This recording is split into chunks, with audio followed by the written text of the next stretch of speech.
ಇವತ್ತು ನಮ್ಮ ಜೊತೆ ಡಾಕ್ಟರ್ ಅಂಜುಮ್ ಮರಿಯಂ ಇಫ್ತಿಕಾರ್ ಅವರಿದ್ದಾರೆ. ಅವರು ನಮ್ಮ Zulekha Yenepoya institute of oncology ಇದರಲ್ಲಿ ಗೈನೆಕ್ ಆಂಕಾಲಜಿಯ ಅಸೋಸಿಯೇಟ್ ಪ್ರೊಫೆಸರ್ ಆಗಿದ್ದಾರೆ. ಅದರ ಜೊತೆಗೆ ಹೇಳೋದಿದ್ರೆ ಅವರ ವಿಶೇಷತೆ ಏನು ಅಂತ ಹೇಳಿದರೆ ಲ್ಯಾಪ್ರೋಸ್ಕೋಪಿಕ್ ಮತ್ತು ರಾಬೋಟಿಕ್ ಸರ್ಜರಿಯ ಏಕಮೇವ ಸರ್ಜನ್ ಅವರು. ಇವತ್ತು ನಾವು ಅವರ ಜೊತೆ ಅಂಡಾಶಯದ ಕ್ಯಾನ್ಸರ್ ಅಥವಾ ಒವೇರಿಯನ್ ಕ್ಯಾನ್ಸರ್ ಅಂದರೆ ಏನು, ಅದರಿಂದ ಏನೇನು ತೊಂದರೆಗಳಾಗ್ತವೆ, ಅದಕ್ಕೆ ಪರಿಹಾರ ಏನು ಅನ್ನೋದರ ಬಗ್ಗೆ ಕೇಳಿ ತಿಳಿಯೋಣ. ನಮಸ್ಕಾರ ಡಾಕ್ಟ್ರೇ. ನಮಸ್ಕಾರ ಡಾಕ್ಟ್ರೆ, ಈಗ ಅಂಡಾಶಯದ ಕ್ಯಾನ್ಸರ್ ಮತ್ತು ಸ್ತನದ ಕ್ಯಾನ್ಸರ್ ಅಂತ ಹೇಳಿ ಸಾಮಾನ್ಯವಾಗಿ ನಾವು ಮಹಿಳೆಯರಲ್ಲಿ ಹೆಚ್ಚು ಕೇಳುವಂತಹ ಕ್ಯಾನ್ಸರ್ಗಳು. ಇದರಲ್ಲಿ ಅಂಡಾಶಯದ ಕ್ಯಾನ್ಸರ್ ಅಂದರೆ ಇದು ಏನು ಡಾಕ್ಟ್ರೆ? ಇದು ಈಗ ನಮ್ಮ ಗರ್ಭಕೋಶದ ಪಕ್ಕದಲ್ಲಿ ಎರಡು ಜುಟ್ಟು ಥರ ಇರುತ್ತದೆ, ಅದನ್ನು ನಾವು ಅಂಡಾಶಯ ಅಂತ ಹೇಳ್ತೇವೆ. ರೈಟ್ ಸೈಡ್ ಮತ್ತು ಲೆಫ್ಟ್ ಸೈಡಲ್ಲಿ ಇದೆ. ಈಗ ಅನಿಯಮಿತವಾಗಿ ಈ ಕೋಶಗಳು ನಿಯಂತ್ರಣವಿಲ್ಲದೆ ದೊಡ್ಡದಾಗುವಾಗ ಅದು ಗೆಡ್ಡೆ ಥರ ರೂಪಿಸ್ತದೆ, ಹಾಗೂ ಭಯಂಕರವಾದ ರೋಗ ಅಂದರೆ ಕ್ಯಾನ್ಸರ್ ಅಂತ ಅದು ನಿರ್ಮಾಣ ಆಗುತ್ತದೆ. ಈಗ ಬೇರೆ ಬೇರೆ ಟರ್ಮಿನಾಲಜೀಸ್ ಇದೆ. ಈಗ ಗರ್ಭಕೋಶದ ಒಳಪರದಲ್ಲಿ ಆದರೆ ಅದನ್ನು ನಾವು ಯೂಟ್ರೈನ್ ಕ್ಯಾನ್ಸರ್ ಅಂತ ಹೇಳ್ತೇವೆ. ಗರ್ಭಕೋಶದ ಕಂಠದಲ್ಲಿ ಆದರೆ ಅದನ್ನು ನಾವು ಸರ್ವೈಕಲ್ ಕ್ಯಾನ್ಸರ್ ಅಂತೇವೆ. ಗರ್ಭಕೋಶದಲ್ಲಿ ಆದರೆ ನಾವು ಅದನ್ನು ಒವೇರಿಯನ್ ಕ್ಯಾನ್ಸರ್ ಅಥವಾ ಅಂಡಾಶಯದ ಕ್ಯಾನ್ಸರ್ ಅಂತ ಹೇಳ್ತೇವೆ ನಾವು. ಈಗ ಇದಕ್ಕೇನಾದರೂ ಡಿಫರೆನ್ಸ್ ಇದೆ ಈ ಮೂರಕ್ಕೂ ಕೂಡ? ಹೌದು. ಈಗ ಅದು ಸಪ್ರೇಟ್ ಒರಿಜಿನ್ ಆಗಿ ಬರುತ್ತದೆ. ಅದರಲ್ಲಿ ಮೋಸ್ಟ್ ಕಾಮನ್ ಅಂದರೆ ಈಗ ಮೋಸ್ಟ್ ಕಾಮನ್ ಗ್ಲೋಬಕಾನ್ ಡೇಟಾ ಅಂತ ನಾವು ಹೇಳ್ತೇವೆ. ಗ್ಲೋಬಕಾನ್ ಡೇಟಾದಲ್ಲಿ ಮೋಸ್ಟ್ ಕಾಮನ್ ಕ್ಯಾನ್ಸರ್ ಅಂದರೆ ಅದು ಸ್ತನದ ಕ್ಯಾನ್ಸರ್. ಅದ ಮೇಲೆ ನಾವು ಗರ್ಭಕೋಶದ ಕಂಠದ ಕ್ಯಾನ್ಸರ್ ಬರ್ತದೆ, ಸೆಕೆಂಡ್ ಮೋಸ್ಟ್ ಕಾಮನ್ ಈಗ ಮಹಿಳೆಯರಲ್ಲಿ. ಅದಾದಮೇಲೆ ಗರ್ಭಕೋಶದ ಒಳಪರದಲ್ಲಿ ಬರೋದು ಅದು ಯೂಟ್ರೈನ್ ಕ್ಯಾನ್ಸರ್. ಅದಾದಮೇಲೆ ಒವೇರಿಯನ್ ಕ್ಯಾನ್ಸರ್ ಅಂದರೆ ಅಂಡಾಶಯದ ಕ್ಯಾನ್ಸರ್, ಅದು ಬಹು ಪ್ರಮುಖವಾಗಿ ಬರ್ತದೆ. ಈ ಕ್ಯಾನ್ಸರ್ ಅನ್ನುವಂಥದ್ದು ಸಾಮಾನ್ಯ ಯಾವ ವರ್ಷದ ಮಹಿಳೆಯರಿಗೆ ಬರ್ತದೆ? ಇದು ಸಾಮಾನ್ಯವಾಗಿ 40 ವರ್ಷಕ್ಕಿಂತ ಜಾಸ್ತಿ ಬರ್ತದೆ. ಆದರೆ ಯಾವ ವಯಸ್ಸಲ್ಲೂ ಬರ್ಬೋದು ಅದು. ಈಗ ನಾವು ಇತ್ತೀಚೆಗೆ 28-30 ಇಯರ್ಸಲ್ಲೂ ನಾವು ನೋಡಿದೂ ಇದೆ, ಗರ್ಭಿಣಿಯರಲ್ಲೂ ನೋಡಿದೂ ಇದೆ. ಅದು ಸಾಧಾರಣವಾಗಿ ಮೆಜಾರಿಟಿ 75% ಆಫ್ ದ ಟೈಮ್ ಅದು 40 ವರ್ಷಕ್ಕಿಂತ ಜಾಸ್ತಿ ಅದು ಮಹಿಳೆಯರಲ್ಲಿ ಕಾಣಬರ್ತದೆ. ಈಗ 40ಕ್ಕಿಂತ ಮೇಲೆ ಬರಲಿಕ್ಕೆ ಇಂಥದ್ದೇ ರೀಸನ್ ಅಂತ ಕಾರಣ ಏನು? ಅಲ್ಲ, ಕೆಲವೊಂದು usually because of the age, hormonal ಬದಲಾವಣೆ, ಅಥವಾ ಅವರ ಜೆನೆಟಿಕ್ ಇದು ಸಹ ಇರ್ಬೋದು, ಅಥವಾ ಕುಟುಂಬದ ಇತಿಹಾಸದಲ್ಲಿ ಇವರಿಗೆಲ್ಲ ಅಪಾಯಕಾರ ಜಾಸ್ತಿ, ಇವರಂತ ಹೈ ರಿಸ್ಕ್ ಅಂತ ನಾವು ಹೇಳ್ತೇವೆ. ಈಗ ಈ ಕ್ಯಾನ್ಸರ್ ಬಂದರೆ ಅದರ ಲಕ್ಷಣಗಳು ಏನು ಮುಖ್ಯವಾಗಿ? ಯೂಶಲಿ ಇದರ ಲಕ್ಷಣಗಳು ಸಣ್ಣ ಹಾಗೂ ಸಾಮಾನ್ಯವಾಗಿರುವುದಕ್ಕಿಂತ ನಾವು ನಿರ್ಲಕ್ಷ್ಯ ಮಾಡ್ತೇವೆ. ನಾವು ಸಾಧಾರಣವಾಗಿ ಹೊಟ್ಟೆ ಊತ ಅಥವಾ ಹೊಟ್ಟೆ ನೋವು ಅಥವಾ ಸ್ವಲ್ಪ ಊಟ ಮಾಡಿದ್ರೆ ಹೊಟ್ಟೆ ತುಂಬಿದಂಗೆ ಆಗುವುದು, ಹಾಗೂ ಮಲಮೂತ್ರದಲ್ಲಿ ಬದಲಾವಣೆಗಳೇ ಕಾಣುವುದು. ಸೊ ಇದೆಲ್ಲ ನಾವು ಸಣ್ಣ ಪುಟ್ಟ ನಾವು ಈಗ ದಿವಸಗೆ ಇರುತ್ತದೆ, ಎಲ್ಲರಿಗೂ ಇರುತ್ತೆ ಅಂತ ನಾವು ನಿರ್ಲಕ್ಷ್ಯ ಮಾಡ್ತೀವಿ. ಅದಕ್ಕಾಗಿ ಇದನ್ನು ನಾವು ಸೈಲೆಂಟ್ ಕ್ಯಾನ್ಸರ್ ಅಂತ ಹೇಳ್ತೀವಿ. ಯಾಕೆಂದರೆ ನಾವು ಪತ್ತೆ ಆಗುವಾಗ ತಡ ಹಂತದಲ್ಲಿ ಇರ್ತದೆ, ಸ್ಟೇಜ್ 3 ಸ್ಟೇಜ್ 4 ಇರ್ತದೆ. ಸಾಧಾರಣ ಇದು ಸಣ್ಣ ಪುಟ್ಟ ಲಕ್ಷಣ ಇದ್ದ ಕಾರಣ ಜನಸಾಮಾನ್ಯರು ಯೂಶಲಿ ಅದನ್ನು ನೆಗ್ಲೆಕ್ಟ್ ಮಾಡ್ತಾರೆ, ನಿರ್ಲಕ್ಷಣೆ ಮಾಡ್ತಾರೆ. ಅದಕ್ಕಾಗಿ ಇದನ್ನು ಸೈಲೆಂಟ್ ಕ್ಯಾನ್ಸರ್ ಅಂತ ಹೇಳ್ತೀವಿ ನಾವು. ಸಾಮಾನ್ಯವಾಗಿ ಇದು ಯಾವ ಸ್ಟೇಜಲ್ಲಿ ಕಂಡು ಬರ್ತದೆ? ಈಗ ಇನಿಷಿಯಲ್ ಸ್ಟೇಜಲ್ಲಿ ಕಂಡು ಬರ್ತದ ಈ ಲಕ್ಷಣ ಎಲ್ಲ? ಹೌದು, ಮೋಸ್ಟ್ ಆಫ್ ದ ಟೈಮ್ ಇದು ಸ್ಟೇಜ್ 3 ಅಥವಾ ಕಾಣಿಸ್ತದೆ, ನಮಗೆ ಕಾಣಬರ್ತದೆ. ಯಾಕೆಂದರೆ ನಾನು ಹೇಳಿದ ಹಾಗೆ ಇದು ಸಣ್ಣ ಪುಟ್ಟ ಸಿಂಪ್ಟಮ್ಸ್ ಆಗಿದ್ದರ ಕಾರಣ ನಾವು ಯೂಶಲಿ ನಿರ್ಲಕ್ಷಣೆ ಮಾಡ್ತೇವೆ. ನಾವು ಹೊಟ್ಟೆ ತುಂಬಿದಾಗೋದು, ಗ್ಯಾಸ್ಟ್ರೈಟಿಸ್ ಥರ ಆಗೋದು, ಇದೆಲ್ಲ ಸಾಮಾನ್ಯವಾಗಿ ಕಾಣಬಹುದು. ಅದರಿಂದ ನಿರ್ಲಕ್ಷಣವಾಗದ ಕಾರಣ ಅದು ಸಾಧಾರಣವಾಗಿ ಜನರು ನಾಳೆ ಅಂತ ಪೋಸ್ಟ್ಪೋನ್ ಮಾಡೋದು, ಅವರ ಹೆಲ್ತ್ದು ಪ್ರಯಾರಿಟೀಸ್ ಪೋಸ್ಟ್ಪೋನ್ ಮಾಡೋದಕ್ಕಿಂತ ಕಾರಣ ಅವರು ಸಾಧಾರಣವಾಗಿ ಸ್ಟೇಜ್ 3 ಬರೋದು. ಕೆಲವೊಬ್ಬರು ನಿರ್ಲಕ್ಷಣೆ ಮಾಡೋದ್ರಿಂದ ಅರ್ಲಿ ಸ್ಟೇಜಲ್ಲಿ ಬರುವವರೂ ಇದ್ದಾರೆ. ಆದರೆ ಯೂಶಲಿ ಅರ್ಲಿ ಸ್ಟೇಜಲ್ಲಿ ಬರುವವರ ಚಿಕಿತ್ಸೆ ಯೂಶಲಿ ಸಕ್ಸಸ್ ಆಗಿ ಯಶಸ್ವಿಯಾಗಿರುತ್ತದೆ. ಈಗ ಈ ಅರ್ಲಿ ಸ್ಟೇಜಲ್ಲಿ ಬರಬೇಕಾದ್ರೆ ಅವರಿಗೆ ಈ ನೀವು ಹೇಳಿದ ಲಕ್ಷಣಗಳು ಫಸ್ಟಿಗೆ ಕಂಡು ಕರೆಕ್ಟ್ ಕಾಣ್ತವ? ಹೇಗೆ ಕಾಣ್ತದೆ ಡಾಕ್ಟರ್? ಇದು ಫಸ್ಟ್ ಸ್ಟೇಜಲ್ಲಿ ಬಂದರೆ ಇದು ಎಷ್ಟು ಸಮಯ ಈ ಥರದ ಲಕ್ಷಣಗಳು ಕಾಣಿಸ್ತವೆ? ಸಾಧಾರಣ ಅದು ಕೆಲವು ವಾರಗಳಿಂದ ಇರ್ತದೆ. ಅದು ತಿಂಗಳುಗಟ್ಟಿಗೆ ಹೋದರೆ ಅದು ಡೆಫಿನೆಟ್ಲಿ ನಾವು ಇಮಿಡಿಯೇಟ್ ಆಗಿ ಅದನ್ನು ಅಟೆಂಡ್ ಮಾಡಬೇಕಾಗುತ್ತೆ. ಅದು ಹಾಗಾದರೂ ಸ್ಕ್ಯಾನಿಂಗ್ ಮಾಡಿದ್ರೆ ಇಮಿಡಿಯೇಟ್, ಯಾಕೆಂದರೆ ಇದಕ್ಕೆ ಸಾಮಾನ್ಯವಾಗಿ ಸ್ಕ್ರೀನಿಂಗ್ ಟೆಸ್ಟ್ ಅಂತ ಹೇಳ್ತೇವೆ. ಈಗ ಗರ್ಭಕಂಠದ ಕ್ಯಾನ್ಸರ್ ಅಥವಾ ಸ್ತನದ ಕ್ಯಾನ್ಸರ್ ಅಥವಾ ಓರಲ್ ಕ್ಯಾನ್ಸರ್, ಬಾಯಿದು ಕ್ಯಾನ್ಸರ್ ಆದರೆ ಸ್ಕ್ರೀನಿಂಗ್ ಟೆಸ್ಟ್ ಅಂತ. ಆದರೆ ಒವೇರಿಯನ್ ಕ್ಯಾನ್ಸರ್, ಅಂಡಾಶಯದ ಕ್ಯಾನ್ಸರ್ ಸ್ಕ್ರೀನಿಂಗ್ ಟೆಸ್ಟ್ ಅಂತ ಇಲ್ಲ. ಈ ಥರ ಸಿಂಪ್ಟಮ್ಸ್ ಬಂದರೆ ನಾವು ಇಮಿಡಿಯೇಟ್ ಆಗಿ ಸ್ಕ್ಯಾನಿಂಗ್ ಅಂತ ಹೇಳ್ತೇವೆ. ಅಲ್ಟ್ರಾಸೌಂಡ್, ಅಬ್ಡೊಮಿನ್ ಅಂಡ್ ಪೆಲ್ವಿಸ್ ಸ್ಕ್ಯಾನಿಂಗ್ ಮಾಡಬೇಕಾಗುತ್ತೆ. ಒಂದು ಬ್ಲಡ್ ಟೆಸ್ಟ್ ಇದೆ CA-125 ಅಂತ, ಮತ್ತು ಕ್ಲಿನಿಕಲ್ ಎಕ್ಸಾಮಿನೇಷನ್ ಅಂತ ಇದೆ. ಸೊ ಇದರಿಂದ ನಮಗೆ ಪತ್ತೆ ಹಚ್ಚಿಸಬಹುದು. ಆ ಸ್ಕ್ಯಾನಿಂಗಲ್ಲಿ ಏನಾದರೂ ಪಿಕಪ್ ಆದರೆ ಮತ್ತೆ ನಾವು CT ಸ್ಕ್ಯಾನ್ ಮಾಡಬೇಕಾಗುತ್ತೆ. ಆ ಥರ ಈಗ ಸಾಮಾನ್ಯ ಏನಾಗ್ತದೆ, ಈ ಥರದ ಹೊಟ್ಟೆ ನೋವು, ಹೊಟ್ಟೆ ಊತ ಇಂಥದ್ದೆಲ್ಲ ಬರುವಾಗ ಜನರು ಅದೇನೋ ಪ್ರಾಬ್ಲಮ್ ಅಂತ ಅಂದ್ಕೊಂಡು ಮಾತ್ರೆ ತಗೊಳ್ತಾರೆ, ಪೇನ್ ಕಿಲ್ಲರ್ ತಗೊಂಡು ಅಲ್ಲಿಗೆ ಆಗ್ತದೆ. ಅದು ಕಡಿಮೆ ಆಗ್ತದಾ? ಸ್ವಲ್ಪ ಮಟ್ಟಿಗೆ ಸ್ವಲ್ಪ ಮಟ್ಟಿಗೆ ಕಡಿಮೆ ಆಗಬಹುದು, ಆದರೆ ನಾವು ಅದು ಕೆಲವೊಂದು ಅದು ಅದರ ಕಂಪ್ಲೀಟ್ ಆಗಿ ಕ್ಯೂರ್ ಆಗಲ್ಲ. ಅದು ಕೆಲವು ವಾರಗಳಿಂದ ತಿಂಗಳ ತನಕ ಹೋಗ್ತದೆ. ಆವಾಗ ನಮಗೆ ಡೌಟ್ ಆಗಿ ನಾವು ಅದನ್ನು ನಿರ್ಲಕ್ಷ್ಯ ಮಾಡದೆ ಭಯ ಪಡದೆ, ಕೆಲವರಿಗೆ ಇದು ಚಿಕಿತ್ಸೆದು ಭಯ ಇರ್ತದೆ, ಕೆಲವರಿಗೆ ಟೆಸ್ಟಿದು ಭಯ ಇರ್ತದೆ, ಕೆಲವರಿಗೆ ಪಾಸಿಟಿವ್ ಬಂದರೆ ಏನು ಮಾಡುವುದು ಆ ಭಯ ಇರ್ತದೆ. ಸೊ ಭಯ ಬೇಡ, ನಿರ್ಲಕ್ಷ್ಯ ಬೇಡ. ಇಮಿಡಿಯೇಟ್ ಆಗಿ ಸಿಂಪ್ಟಮ್ಸ್ ಬಂದ ಕೂಡಲೇ ತಕ್ಷಣ ವೈದ್ಯರಿಗೆ ಹೋಗಿ ಮಿನಿಮಮ್ ಸ್ಕ್ಯಾನಿಂಗ್ ಮಾಡ್ಬೋದು. ಈಗ ನೆಗೆಟಿವ್ ಏನು ಇಲ್ಲದಿದ್ರೂ ಪರವಾಗಿಲ್ಲ, ಆದರೆ ನೆಗ್ಲೆಕ್ಟ್ ಮಾಡಬಾರ್ಬೋದು ನಾವು ಅದಕ್ಕೆ. ಯಾಕೆಂದರೆ ನಾವು ಫಸ್ಟ್ ಅರ್ಲಿ ಸ್ಟೇಜ್ ಅದನ್ನು ನಾವು ಡಯಾಗ್ನೋಸಿಸ್ ಮಾಡಿದರೆ ಶಸ್ತ್ರಚಿಕಿತ್ಸೆ ಯಶಸ್ವಿ ಆಗುತ್ತದೆ, ಚಿಕಿತ್ಸೆ ಯಶಸ್ವಿ ಆಗುತ್ತದೆ. Survival rates is really good ಅದರಲ್ಲಿ. ಅದಕ್ಕೆ ಈಗ ಈ ಥರದ ಕ್ಯಾನ್ಸರ್ ಬರಲಿಕ್ಕೆ ಇಂಥದ್ದೇ ಕಾರಣ ಅಂತ ಏನಾದರೂ ಉಂಟಾ? ತುಂಬ ಇದಿದೆ, ಎಕ್ಸಾಕ್ಟ್ಲಿ ಅಂತ ಹೇಳಲಿಕ್ಕೆ ಆಗಲ್ಲ. ಅದಕ್ಕೆ ನಿಖರ ಕಾರಣಗಳಂತ ಇಲ್ಲ, ತುಂಬ ಫ್ಯಾಕ್ಟರ್ಸ್ ಇದೆ ಅದಕ್ಕೆ. ಕೆಲವೊಂದು ನಮಗೆ ಈಗ ಡಯಟ್ರಿ ಹ್ಯಾಬಿಟ್ಸ್ ಇದೆ, ಕೆಲವೊಂದು ಎನ್ವೈರನ್ಮೆಂಟಲ್ ಫ್ಯಾಕ್ಟರ್ಸ್, ಪ್ರೊಸೆಸ್ಡ್ ಫುಡ್, ಈ ಥರ ತುಂಬ ಕೆಮಿಕಲ್ಸ್, ಪೆಸ್ಟಿಸೈಡ್ಸ್ ಎಲ್ಲ ಯೂಸ್ ಮಾಡ್ತೀವಿ ಈಗ ನಾವು ಇತ್ತೀಚೆಗೆ ತರಕಾರಿ ಇದಕ್ಕೆಲ್ಲ. ಲೈಫ್ ಸ್ಟೈಲ್ ಚೇಂಜಸ್ಸು, ಈ ಥರ ಬ್ಯಾಲೆನ್ಸ್ಡ್ ಫುಡ್ ತೆಗೆಯೋದು ಅದು important. Exercise, life style modification ಇದೆಲ್ಲ ಇಂಪಾರ್ಟೆಂಟ್. ಹಾಗೂ ಹಾರ್ಮೋನಲ್ ಇಂಬ್ಯಾಲೆನ್ಸು, ಮತ್ತು ನಾನು ಹೇಳಿದ ಹಾಗೆ ಫ್ಯಾಮಿಲಿ, ಸ್ಟ್ರಾಂಗ್ ಫ್ಯಾಮಿಲಿ ಹಿಸ್ಟ್ರಿ ಇದ್ದರೆ, ಬ್ರೆಸ್ಟ್ದು ಅಥವಾ ಕೊಲಾನದು ಅಥವಾ ಒವೇರಿಯನ್ದೇ ಅಂಡಾಶಯದ ಕ್ಯಾನ್ಸರ್ದು ಹಿಸ್ಟ್ರಿ ಇದ್ದರೆ, ಇವರೆಲ್ಲ ಹೈ ರಿಸ್ಕ್ ಅಂತ ನಾವು ಹೇಳ್ತೇವೆ ನಾವು ಆ ಥರ. So they have to be a little more alert. ಅಂದರೆ ಹಿಂದೆ ಇವರ ಪೇರೆಂಟ್ಸ್ ಅಲ್ಲಿ Correct. ಅಥವಾ ಈ ಕ್ಯಾನ್ಸರ್ ಇದ್ರೆ ಇವರಿಗೆ ರಿಸ್ಕ್ ಜಾಸ್ತಿಯಾ, ಅಥವಾ ಅಂಡಾಶಯದ ಬೇರೆ ಯಾವುದಾದ್ರೂ ಕಾಯಿಲೆಗಳಿದ್ರೂ ಕೂಡ ರಿಸ್ಕ್ ಇದೆಯಾ? ಕ್ಯಾನ್ಸರ್ದು ಇದೆ ಆ ಥರ. ಎಸ್ಪೆಷಲಿ ಮೋರ್ ಇಂಪಾರ್ಟೆಂಟ್ ಇಸ್ ಅಂಡಾಶಯ ಅಥವಾ ಸ್ತನದ ಕ್ಯಾನ್ಸರ್ ಇದ್ದರೆ they are more in risk. ಈಗ ನೀವು ಹೇಳಿದ್ರೆ ಜೀವನ ಶೈಲಿ ಅಥವಾ ಫುಡ್ ಹ್ಯಾಬಿಟ್ಸು ಅಥವಾ ಲೈಫ್ ಸ್ಟೈಲು ಇದು ಕೂಡ ಎಫೆಕ್ಟ್ ಆಗ್ತದೆ. ಹೇಗೆ ಎಫೆಕ್ಟ್ ಆಗ್ತದೆ ಡಾಕ್ಟರ್? ಇದು ತುಂಬ ವೆಯ್ಟ್ ಗೇನ್ ಆಗುವುದು, ಹಾಗೂ ಆಹಾರ ಬ್ಯಾಲೆನ್ಸ್ಡ್ ಫುಡ್, ತರಕಾರಿ ಇದು ಜಾಸ್ತಿ ತಿನ್ನುವುದು, ಎಣ್ಣೆದು ಪದಾರ್ಥ ಕಮ್ಮಿ ತಿನ್ನುವುದು, ಪ್ರೊಸೆಸ್ಡ್ ಫುಡ್ಡು, ಮತ್ತು ನಿಯಮಿತವಾಗಿ ವ್ಯಾಯಾಮ ಮಾಡುವುದು, ಸ್ಮೋಕಿಂಗ್, ಆಲ್ಕೋಹಾಲ್ ಇದ್ದರೆ ಅದನ್ನು ಕಮ್ಮಿ ಮಾಡುವುದು, ನಿಲ್ಲಿಸುವುದು, ಮತ್ತು ಜಾಸ್ತಿ ಸ್ಟ್ರೆಸ್ ತೆಗೆಯೋದಿರೋದು, ಯೋಗ ಮಾಡೋದು, ಇದೆಲ್ಲ ನಮಗೆ ಪಾಸಿಟಿವ್ ಆಗಿ ನಮ್ಮದೇ ಇಂಪ್ಯಾಕ್ಟ್ ಆಗುತ್ತೆ ನಮ್ಮ ಹೆಲ್ತಿಗೆ. ಸೊ ಇದೆಲ್ಲ ತುಂಬ ಇಂಪಾರ್ಟೆಂಟ್ ಆ ಥರ. ಹಾಗೂ ನಿಯಮಿತವಾಗಿ ತಪಾಸಣೆ ಮಾಡುವುದು. ಈಗ ಹೈ ರಿಸ್ಕ್ ಇದ್ದವರು, ನಾನು ಹೇಳಿದ ಹಾಗೆ ಈಗ ಕುಟುಂಬದ ಇತಿಹಾಸ ಇದ್ದವರು ಅದನ್ನು ಸ್ಕ್ರೀನಿಂಗ್ ಇದು ನಿಯಮಿತವಾಗಿ ಡಾಕ್ಟರ್ ಹತ್ರ ಹೋಗಿ ಸ್ಕ್ಯಾನಿಂಗ್ ಮಾಡಿಸ್ಕೊಳ್ಳೋದು, ಈ ಥರ ಇಂಪಾರ್ಟೆಂಟ್ ನಮಗೆ. ಸ್ವಲ್ಪ ಇದಕ್ಕೇನೋ ತಡೆಗಟ್ಟಲಿಕ್ಕೆ ಆಗೋದಿಲ್ಲ, ಅಟ್ಲೀಸ್ಟ್ ಅರ್ಲಿ ಸ್ಟೇಜ್ ಆದರೂ ಪಿಕಪ್ ಮಾಡಲಿಕ್ಕೆ ಆಗುತ್ತೆ ಆ ಥರ. ಅವರು ಯಾವ ವರ್ಷದಲ್ಲಿ ಸಾಮಾನ್ಯವಾಗಿ ಹುಡುಗಿಯರು ಅಥವಾ ಮಹಿಳೆಯರು ಇದನ್ನು ತಪಾಸಣೆ ಮಾಡಬೇಕು? ಈಗ ಅದರ ಫ್ಯಾಮಿಲಿ ಹಿಸ್ಟ್ರಿ ಇದೆ, ಈಗ ಅಜ್ಜಿಗಿದ್ರೆ, ಅದು ಅಮ್ಮನಿಗಿದ್ರೆ, ಅದು ಅಮ್ಮಂದು ತಂಗಿಯವರಿಗಿದ್ರೆ, ಆ ಥರ ಫ್ಯಾಮಿಲಿ ಹಿಸ್ಟ್ರಿ ಇದ್ದರೆ ಅಂಥವ್ರು ನೋಡಬೇಕಾಗತ್ತೆ. ಅವ್ರಿಗೆ ಅಜ್ಜಿಗ 50 years ಆದರೆ 10 years ಮೊದಲು ಇಂಡೆಕ್ಸ್ ಕೇಸ್ದು, ಅವ್ರಿಗೆ ಇಂಡೆಕ್ಸ್ ಕೇಸ್ ಅಂತ ಹೇಳ್ತೇವೆ, 10 ವರ್ಷ ಮೊದಲು ಇವರು ಸ್ಕ್ರೀನಿಂಗ್ ಮಾಡಬೇಕಾಗತ್ತೆ, ತಪಾಸಣೆಗೆ ಹೋಗಬೇಕಾಗತ್ತೆ. ಒನ್ಸ್ ಇನ್ 6 months ಅದು ಸಿಂಪ್ಟಮ್ಸ್ ಇದ್ದರೆ once in a year scanning ಮಾಡಿಸ್ಕೊಳ್ಬೇಕು. ಈಗ 40-50 years ಅಲ್ಲೇ ಅಜ್ಜಿ ಡಯಾಗ್ನೋಸಿಸ್ ಆದರೆ ಇವರು 40 years ಅಥವಾ 35 years ಅಲ್ಲೇ ಮಾಡಬೇಕಾಗುತ್ತೆ. ಇನ್ನೊಂದು ಏನಂದರೆ, ಈಗ ಸ್ಟ್ರಾಂಗ್ ಕೆಲವೊಂದು ನಮಗೆ ಪೇಷಂಟ್ಸ್ ಬರ್ತಾರೆ, ಸ್ಟ್ರಾಂಗ್ ಫ್ಯಾಮಿಲಿ ಹಿಸ್ಟ್ರಿ ಇದೆ, ಅಜ್ಜಿಗಿರ್ತದೆ, ಅಮ್ಮನಿಗಿರ್ತದೆ, ಅಮ್ಮನ ತಂಗಿಯವರಿಗಿದೆ, ಇದೆಲ್ಲ ಸ್ಟ್ರಾಂಗ್ ಫ್ಯಾಮಿಲಿ ಹಿಸ್ಟ್ರಿ. ಅಂಥವರಿಗೆ ನಾವು ಜೆನೆಟಿಕ್ ಟೆಸ್ಟ್ ಮಾಡ್ತೇವೆ, BRCA1, BRCA1, BRCA2 gene test ಮಾಡ್ತೇವೆ. ಅಂಥವರು ಪಾಸಿಟಿವ್ ಬಂದರೆ ನಾವು ರಿಸ್ಕ್ ರಿಡ್ಯೂಸಿಂಗ್ ಸರ್ಜರಿ ಅಂತ ಹೇಳ್ತೇವೆ ನಾವು. ರಿಸ್ಕ್ ರಿಡ್ಯೂಸಿಂಗ್ ಸರ್ಜರಿ ಅದು ಆಂಜಲಿನಾ ಜೋಲಿ ಫಿಲ್ಮ್ ಆಕ್ಟ್ರೆಸ್ ನೀವು ಕೇಳಿರ್ಬೋದು, ಅವರ ಅಮ್ಮನಿಗೂ ಮತ್ತು ಅಜ್ಜಿಗೂ ಇತ್ತು ಒವೇರಿಯನ್ ಕ್ಯಾನ್ಸರ್ ಮತ್ತು ಬ್ರೆಸ್ಟ್ ಕ್ಯಾನ್ಸರ್. ಅವರು ಮೊದಲೇ ಹೋಗಿ ಅವರ ಎರಡೂ ಸ್ಥಾನದನ್ನು ತೆಗೆಸಿದ್ರು ಅವರು, ಹಾಗೂ 2 ಅಂಡಾಶಯವನ್ನು ತೆಗೆಸಿದ್ರು. ಅದಕ್ಕೆ ನಾವು ರಿಸ್ಕ್ ರಿಡ್ಯೂಸಿಂಗ್ ಸರ್ಜರಿ ಅಂದರೆ ಕ್ಯಾನ್ಸರ್ ಬರುವ ಮೊದಲೇ ಸರ್ಜರಿ ಮಾಡಿ ಅದನ್ನು ತೆಗೆಯುವುದು ನಾವು. ಯಾಕೆಂದರೆ 50% ಚಾನ್ಸಸ್ ಡ್ರಾಪ್ ಆಗುತ್ತೆ ಅದರಿಂದ.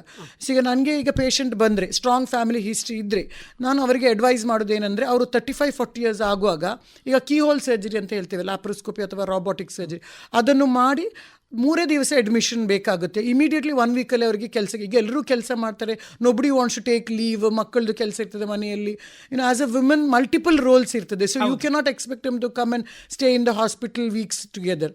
ಸೊ ಅವರಿಗೆ ನಾವು ಏನಂದರೆ ರಿಸ್ಕ್ ರಿಡ್ಯೂಸಿಂಗ್ ಸರ್ಜರಿ ಅಂತ ಹೇಳ್ತೇವೆ. ಕೀಹೋಲ್ ಸರ್ಜರಿ ಮಾಡಿ ಮೊದಲೇ ನಾವು ಅದು ಅಂಡಾಶಯವನ್ನು ನಾವು ತೆಗಿತೇವೆ ನಾವು 35-40, ಯಾಕೆಂದರೆ ಅದನ್ನು it will protect against ovarian cancer as well as breast cancer. ಅದು ರಿಸ್ಕ್ ರಿಡ್ಯೂಸಿಂಗ್ ಸರ್ಜರಿ ಅಂತ ಹೇಳ್ತೀವಿ ನಾವು. ಅದಕ್ಕೆ ನೀವು DNA ಟೆಸ್ಟ್ಗಳನ್ನು ಮಾಡಬೇಕು? ಅದರ ಮೊದಲು ನಾವು ಜೆನೆಟಿಕ್ ಟೆಸ್ಟಿಂಗ್ ಮಾಡ್ತೇವೆ ನಾವು BRCA1 BRCA2 ಅಂತೆ, because they are most commonly responsible for ಸ್ತನದ ಅಥವಾ ಓವೇರಿಯನ್ ಕ್ಯಾನ್ಸರ್, ಅಂಡಾಶಯ ಕ್ಯಾನ್ಸರ್. ಅದರಲ್ಲಿ ನಿಮಗೆ ಪಾಸಿಟಿವ್ ಬಂದ್ರೆ ನಾವು ಇಮಿಡಿಯೇಟ್ ಆಗಿ ಅವರಿಗೆ ರಿಸ್ಕ್ ರಿಡ್ಯೂಸಿಂಗ್ ಸರ್ಜರಿ ಅಂತ ಹೇಳ್ತೇವೆ ನಾವು.